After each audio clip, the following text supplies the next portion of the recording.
बंधु माने चलित वर्ष पणा संक्रांति मंगलवार दिन पड़ुछि जहाँकि प्रभु हनुमान को समर्पित अटे।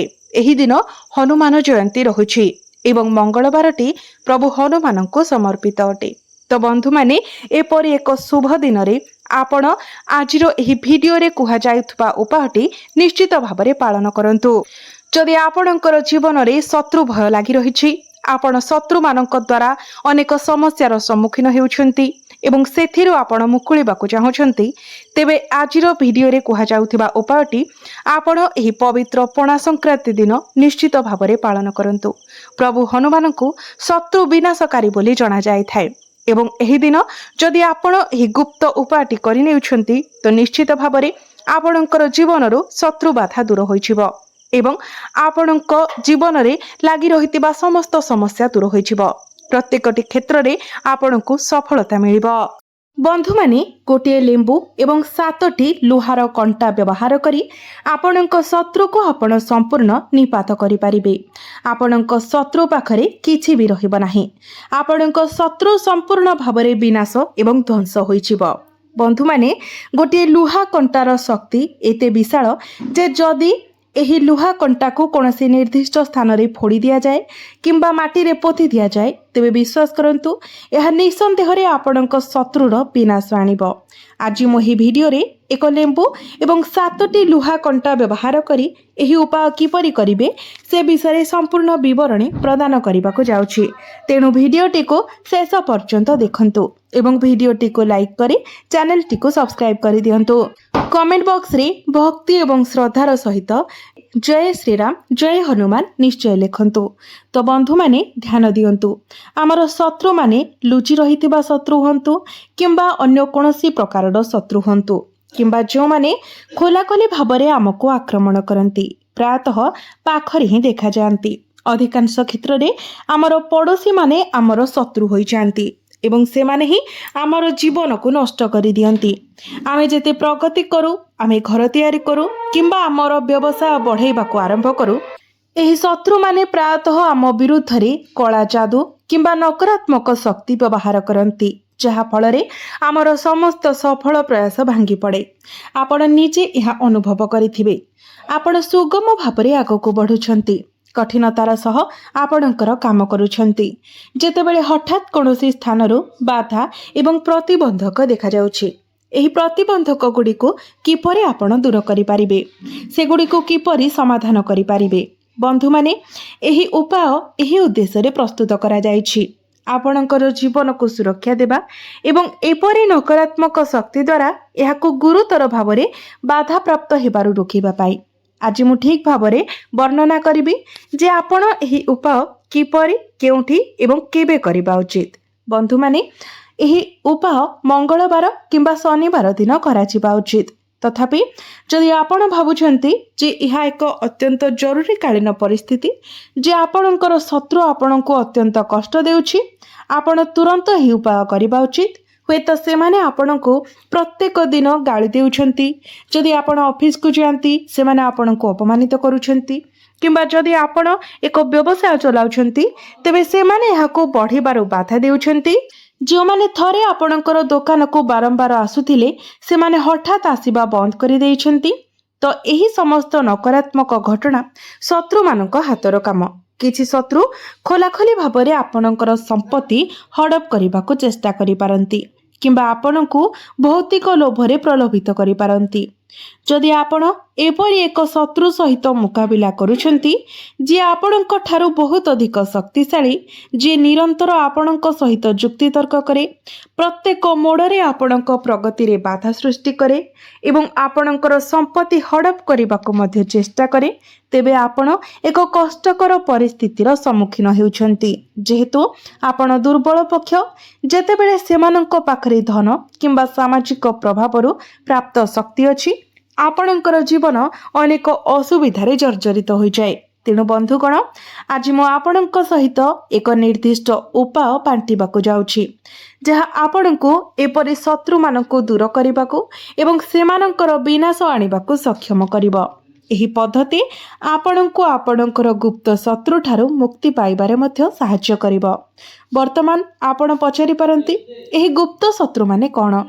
ବନ୍ଧୁମାନେ ଆପଣଙ୍କର ପରିଚିତ ଲୋକଙ୍କ ପରିସରକୁ ପର୍ଯ୍ୟବେକ୍ଷଣ କରନ୍ତୁ। ଯଦିଓ ମୁଁ ଆପଣଙ୍କର ସମସ୍ତ ବନ୍ଧୁଙ୍କ ବିଷୟରେ କହୁନାହିଁ, କିନ୍ତୁ ନିଶ୍ଚିତ ଭାବରେ ଏପରି ବ୍ୟକ୍ତି ଅଛନ୍ତି ଯେଉଁମାନେ ବନ୍ଧୁତାର ମୁଖା ପିନ୍ଧିବା ସତ୍ତ୍ୱେ ପ୍ରକୃତରେ ଆପଣଙ୍କର ବିରୋଧୀ ଅଟନ୍ତି। କାରଣ ସେମାନେ ବନ୍ଧୁଙ୍କ ବେଶରେ ଦେଖାଯାଆନ୍ତି। ସେମାନଙ୍କୁ ଗୁପ୍ତ ଶତ୍ରୁ କୁହାଯାଏ। ଆମେ ପ୍ରାୟତଃ ସେମାନଙ୍କର ପ୍ରକୃତ ସ୍ୱଭାବ ବିଷୟରେ ସମ୍ପୂର୍ଣ୍ଣ ଅଜ୍ଞ ରହିଥାଉ, କାରଣ ସେମାନେ ଆମ ସହିତ ମିଠା କଥା କୁହନ୍ତି ଏବଂ ବନ୍ଧୁତ୍ୱପୂର୍ଣ୍ଣ ବ୍ୟବହାର କରନ୍ତି, କିନ୍ତୁ ଆମ ପଛପଟେ ସେମାନେ ଆମକୁ ନିନ୍ଦା କରନ୍ତି ଏବଂ ଆମକୁ ପିଠିରେ ଛୁରୀ ମାରନ୍ତି। ଫଳସ୍ୱରୂପ ସେମାନେ ଆମର ଶତ୍ରୁ ହୋଇଯାଆନ୍ତି ଏବଂ ଏହି ଗୁପ୍ତ ଶତ୍ରୁମାନେ ବିଶେଷ ଭାବରେ ବିପଦଜନକ, କାରଣ ଆମର ସେମାନଙ୍କର ପରିଚୟ ବିଷୟରେ କୌଣସି ଜ୍ଞାନ କିମ୍ବା ଅନ୍ତର୍ଦୃଷ୍ଟି ନାହିଁ। ଯଦି ଆମେ ଆମର ଗୁପ୍ତ ଶତ୍ରୁ କିଏ ତାହା ବିଷୟରେ ଅଜ୍ଞ ରହିଥାଉ, ତେବେ ଆମେ କିପରି ଆଗକୁ ବଢ଼ିବା ଏବଂ ଆମ ଜୀବନରେ ପ୍ରଗତି କିପରି ଆଶା କରିପାରିବା? ବନ୍ଧୁଗଣ, ଏହି ନକାରାତ୍ମକ ଶକ୍ତିଗୁଡ଼ିକ ଆମର ଅସ୍ତିତ୍ୱ ଉପରେ ଗଭୀର ପ୍ରଭାବ ପକାଇଥାଏ। ଆମେ ଯେଉଁ ଉନ୍ନତି ଏବଂ ସଫଳତା ହାସଲ କରିବାକୁ ଚେଷ୍ଟା କରୁଛୁ, ତାହାକୁ ନିରନ୍ତର ବାଧା ଦେଇଥାଏ। ଏହି ବାଧା ଫଳରେ ଆମର ଜୀବନ ସମ୍ପୂର୍ଣ୍ଣ ଦରିଦ୍ର ହୋଇଯାଏ। ଆମେ ସମ୍ପୂର୍ଣ୍ଣ ଗରିବ ହୋଇଯାଉ। ଗୋଟିଏ ଟଙ୍କା ମଧ୍ୟ ପାଖରେ ନଥାଏ। ଆର୍ଥିକ ସମ୍ବଳ ଦୁର୍ବଳ ହୋଇଯାଏ ଏବଂ ଏହା ବ୍ୟତୀତ ଆମେ ପ୍ରାୟତଃ ବିଭିନ୍ନ ରୋଗ ଦ୍ୱାରା ଘେରି ହୋଇଯାଉ। ବନ୍ଧୁଗଣ, ଯେତେବେଳେ ଶତ୍ରୁମାନେ ଆପଣଙ୍କ ବିରୁଦ୍ଧରେ କଳା ଯାଦୁ ପ୍ରୟୋଗ କରନ୍ତି, ମନ୍ତ୍ର ପ୍ରୟୋଗ କରନ୍ତି, ଯାହାକୁ ଗୁଣିଗାରେଡ଼ି କୁହାଯାଏ, ସେମାନେ ସାମାନ୍ୟ ପଦକ୍ଷେପ ନିଅନ୍ତି ନାହିଁ, ବରଂ ସେମାନେ ଏପରି ଶକ୍ତିଶାଳୀ ଉପାୟ ପାଳନ କରନ୍ତି ଯେ ଆପଣଙ୍କର ଜୀବନ ସମ୍ପୂର୍ଣ୍ଣ ଅନ୍ଧକାରରେ ବୁଡ଼ିଯାଏ। ଉଦାହରଣ ସ୍ୱରୂପ, କଳ୍ପନା କରନ୍ତୁ ଯେ ଆପଣ କିଛି ଖାଇଛନ୍ତି, ହୁଏତ ଖାଦ୍ୟ କିମ୍ବା ପାନୀୟ, ଯାହା ସହିତ ହେରଫେର କରାଯାଇଛି ଏବଂ ଆପଣ ହଠାତ୍ ଏକ ପକ୍ଷାଘାତର ଶିକାର ହୁଅନ୍ତି।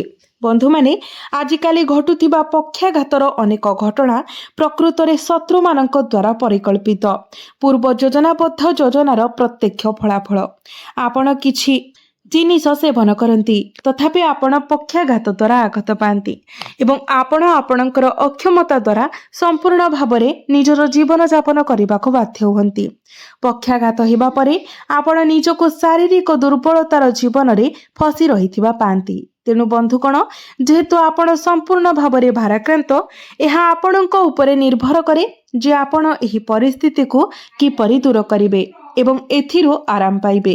ବନ୍ଧୁଗଣ, ଯେତେବେଳେ ଆପଣ ଅନୁଭବ କରନ୍ତି ଯେ ଆପଣ ସମାପ୍ତ କରିବାକୁ ଯାଉଥିବା ଏକ କାର୍ଯ୍ୟ ନଷ୍ଟ ହୋଇଯାଇଛି କିମ୍ବା କୌଣସି ଶତ୍ରୁ ଆପଣଙ୍କର ଜୀବନରେ ଅତ୍ୟନ୍ତ କଷ୍ଟ ଦେଉଛି, ହୁଏତ ଆପଣଙ୍କର ନିକଟବର୍ତ୍ତୀ କିମ୍ବା ପଡ଼ୋଶୀଙ୍କ ଶତ୍ରୁମାନେ ଅସୁବିଧା ସୃଷ୍ଟି କରୁଛନ୍ତି ଏବଂ ଆପଣଙ୍କୁ ସମସ୍ୟାରେ ପକାଇ ଦେଉଛନ୍ତି, ତେବେ ବିଶ୍ୱାସ କରନ୍ତୁ, ଆପଣ କେବେ ବି ଆପଣଙ୍କର ଜୀବନରେ ଭଲ ସ୍ୱାସ୍ଥ୍ୟ ଉପଭୋଗ କରିପାରିବେ ନାହିଁ। ତେଣୁ ଯଦି ଆପଣ ଏହି ନିର୍ଦ୍ଦିଷ୍ଟ ଉପାୟଟିକୁ ଜାରି ରଖନ୍ତି, ତେବେ ଆପଣ ସର୍ବଦା ସୁସ୍ଥ ରହିବେ ଏବଂ ଆପଣ କେବେ ବି ଆପଣଙ୍କର ଜୀବନରେ ଏପରି କୌଣସି କାର୍ଯ୍ୟରେ ଲିପ୍ତ ହେବେ ନାହିଁ ଯାହା ଆପଣଙ୍କ ପାଇଁ କ୍ଷତିକାରକ ହେବ। ତେଣୁ ବନ୍ଧୁମାନେ, ଏହି ପ୍ରତିକାର କିପରି କରାଯିବ, ଧ୍ୟାନ ଦେଇ ଶୁଣନ୍ତୁ। ପ୍ରଥମେ ଆପଣଙ୍କୁ 7ଟି ଲୁହାର କଣ୍ଟା ଆବଶ୍ୟକ ହେବ ଏବଂ ଆପଣଙ୍କୁ ଗୋଟିଏ ଲେମ୍ବୁ ମଧ୍ୟ ଆବଶ୍ୟକ ହେବ, ବିଶେଷ କରି ଗୋଟିଏ ହଳଦିଆ ରଙ୍ଗର ଲେମ୍ବୁ। ମନେ ରଖନ୍ତୁ, ଲେମ୍ବୁଟି ସମ୍ପୂର୍ଣ୍ଣ ରସାଳ ଏବଂ କୌଣସି ଦାଗମୁକ୍ତ ହେବା ଉଚିତ।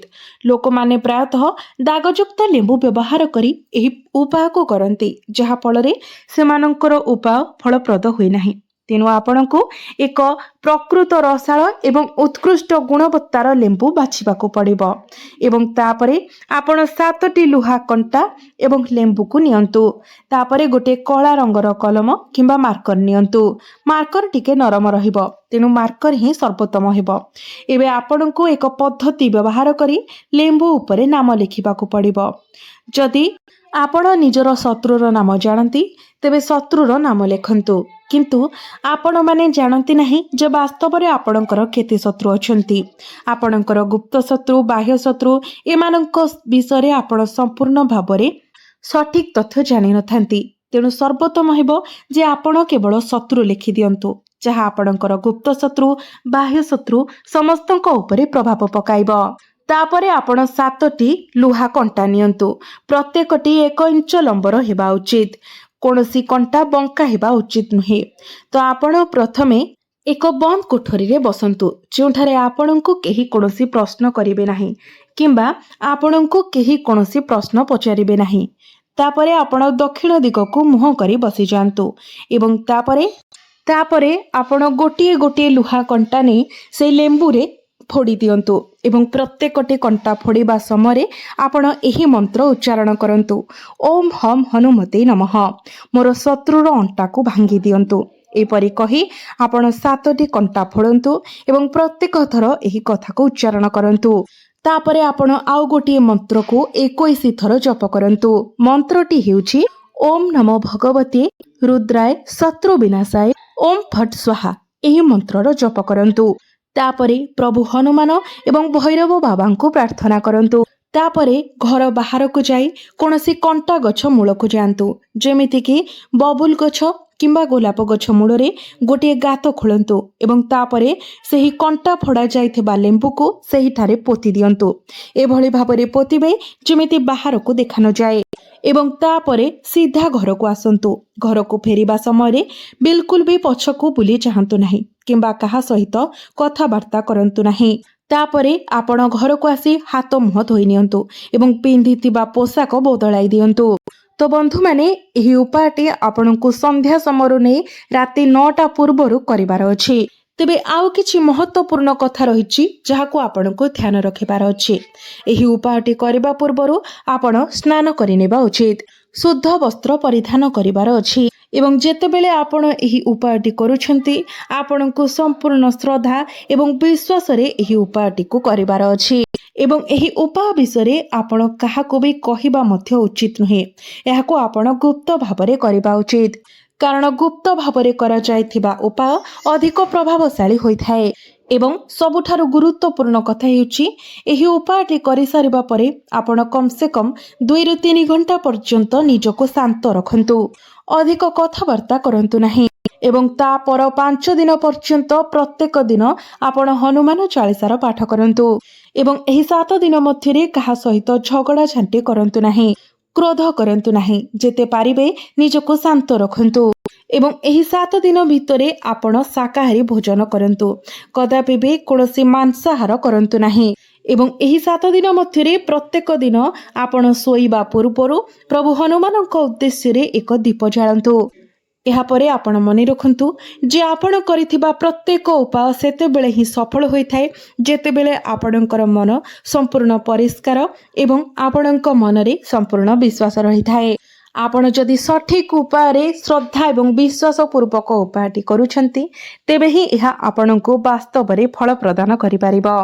तेबे बंधु माने भिडियोटी जदि भल लागि थाए तो भिडियोटी को लाइक करी चैनल टी को सब्सक्राइब करि देबे एवं कमेंट बॉक्स रे भक्ति एवं श्रद्धार सहित जय श्री राम जय बजरंग बाली निश्चय लिखिबे।